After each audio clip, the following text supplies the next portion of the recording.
আপনাকে আমরা পশ্চিমবঙ্গের সরস্বতী পূজার পরে আমরা এই প্রোগ্রাম করব এবং আপনাকে দেখিয়ে দেব যে ভারতীয় সঙ্গীত শিল্পীরা আছে, তাদের পাশে ভারতীয় জনতা পার্টি আছে, বিরোধী দলনেতা আছে এবং সর্বোপরি আমাদের তিনিও আছেন, আপনাদের পাশে থাকবেন।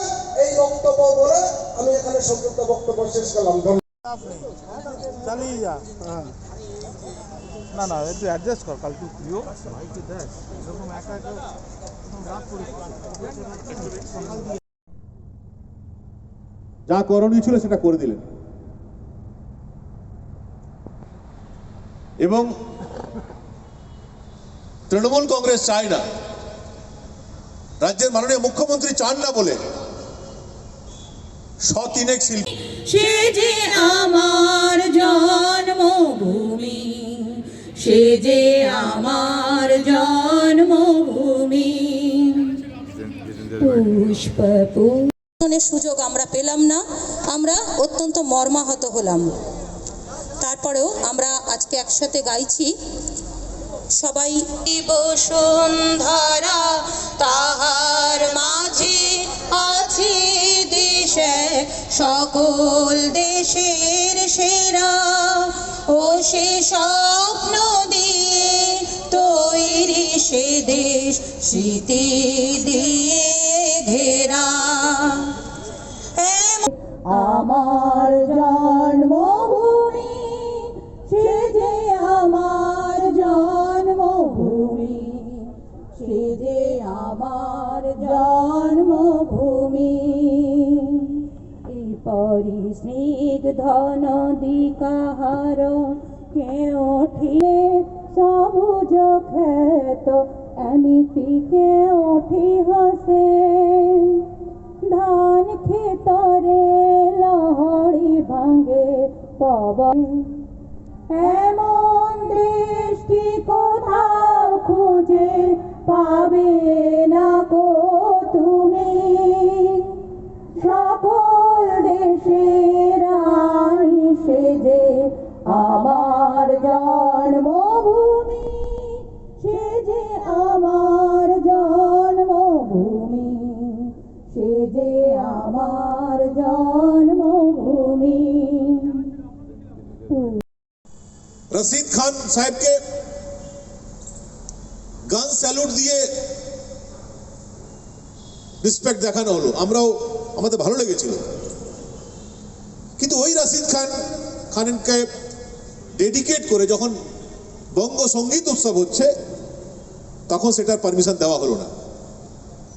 তাহলে কি আমরা বলবো না যে উস্তাদ রশিদ খানের প্রতি যে শ্রদ্ধা সেদিন দেখানো হয়েছিল সবটাই আর্টিফিশিয়াল ছিল?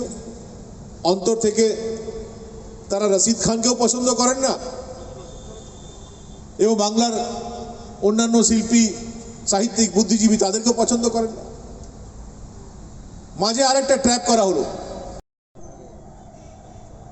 এবং এটা এমন সময় করা হলো তখন শনিবার, কাল রবিবার, হাইকোর্টে যাওয়ারও সুযোগ আমাদের থাকলো না, এমন সময় ট্র্যাপ করা হচ্ছিল।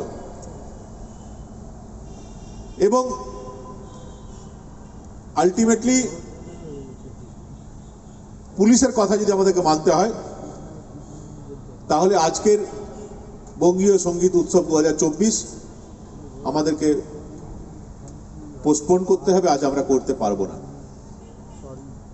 বিং ল অ্যাবাইডিং সিটিজেন, আমরা আইন বহির্ভূত কোনো কাজ করব না। যদিও আইনটাই তারা নিজের মতো করে ব্যবহার করছে, কিন্তু আপনারা প্রেসে যারা বন্ধুরা আছেন, আপনাদের মাধ্যমে সারা বাংলায় প্রত্যেকটা নাগরিকের কাছে আমরা একটা জিনিস তুলে ধরতে চাই যে পাহাড় থেকে যে শিল্পীরা এসছেন, পাহাড় থেকে এসছেন তো, পাহাড় থেকে যে শিল্পীরা এসেছিলেন তাদেরকে তো আপনারা সরকারি আনুকূল্যে যে অনুষ্ঠান করলে সেখানে সুযোগ দেননি। এনাদেরকে আমরা কি জবাব দেব? আলিপুরদুয়ার থেকে যারা এসছেন, বীরভূম থেকে যারা আসছেন, এখনো রাস্তায় আছেন, বিভিন্ন শিল্পী রাস্তায় আছেন, তাদেরকে আমরা কি জবাব দেব যে না পশ্চিমবঙ্গে মাটিতে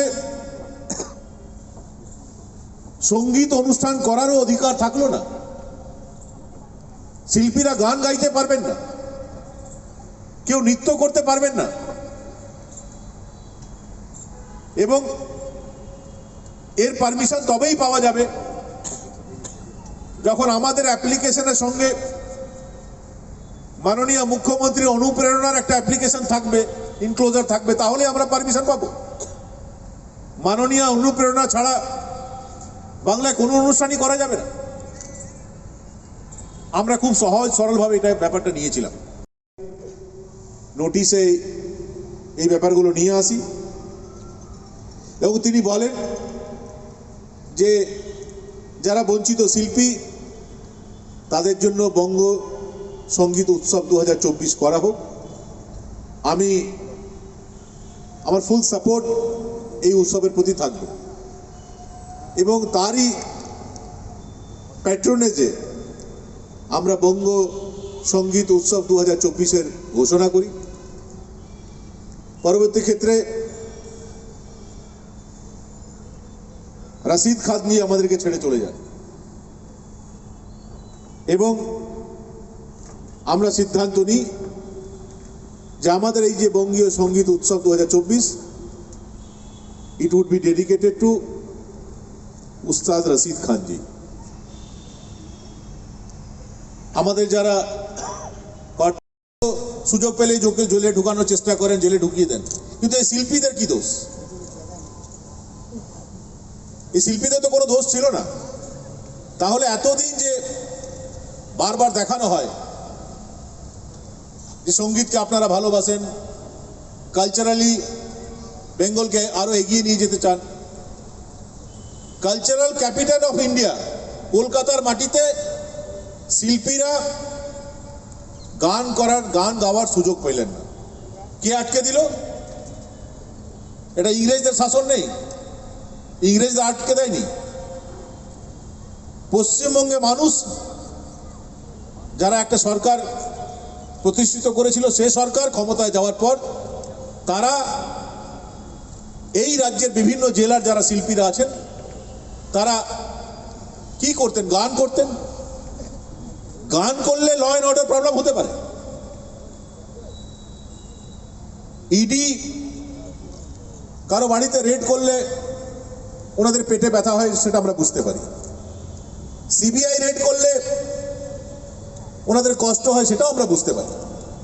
কিন্তু শিল্পীরা গান করলে ওনাদের কষ্ট হয়, এটা সারা বাংলা আজ প্রথমবার দেখি।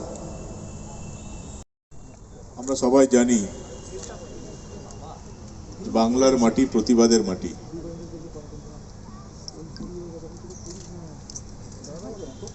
কিন্তু বাংলার এই চরিত্র পাল্টে দেওয়ার চেষ্টা হচ্ছে। এমন এক পরিবেশ সৃষ্টি করা হচ্ছে পশ্চিমবঙ্গে যাতে মানুষ প্রতিবাদ না করতে পারে। সে শিক্ষা ক্ষেত্রে হোক, স্বাস্থ্যের ক্ষেত্রে হোক, রেশন বন্টনের ক্ষেত্রে হোক, সরকারে যারা আছেন তাদেরকে অবাধ স্বাধীনতা দিতে হবে। তাদের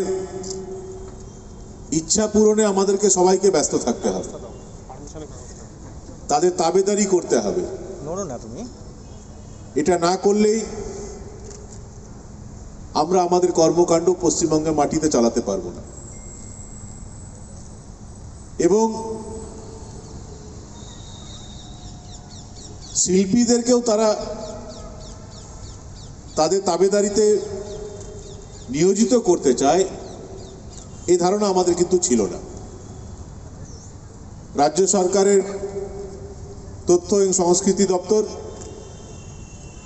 বঙ্গ শিল্প ক্লাসিক্যাল ফেস্টিভ্যাল এবং বঙ্গ সঙ্গীত মেলা করেছিল এবং তারপর থেকে আমরা প্রচুর শিল্পীদের কাছ থেকে ফোন পাচ্ছিলাম, পাহাড় থেকে সমতল অবধি, যে আমরা মেধা সম্পন্ন হওয়া সত্ত্বেও যেহেতু সরকারি দলের যারা নেতারা আছেন তাদের তাবেদারি আমরা করতে পারি না বলে আমাদেরকে বঞ্চিত করা হয়েছে। আমরা এর প্রতিবাদ করতে চাই এবং গণতান্ত্রিক ব্যবস্থায় সরকার পক্ষের যে কোনো সিদ্ধান্তে যদি আপনি একমত না হন, তাহলে